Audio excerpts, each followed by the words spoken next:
Halo kawan, saya iki lomboke podo klenger. Iki podo matek. Iki bahaya iki. Oleh ya guk garak sithik. Iki lombok aku podo matek alum-alum.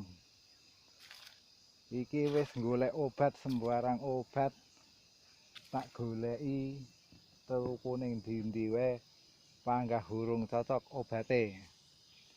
Obate lombok angel sing pas bek wite ora mati. Iki rono-rono wis padha entek, padha matek kabeh. Iki berarti ngamale entek tandurane lombok. Wis padha garing.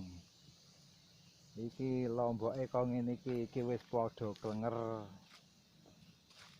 Nek sing iki sehat ya wae kok ngene iki. Iki sing sehat. Lah nek sing wis ora sehat ya kok ngene iki garing kabeh. Bolo-bolo koling-koling nek duwe obat sing manjur dan jos komeno karo aku tak tuku nek rega manut ora nganu nek rega panggah manut gae. Terima kasih semuanya kawan-kawan semua.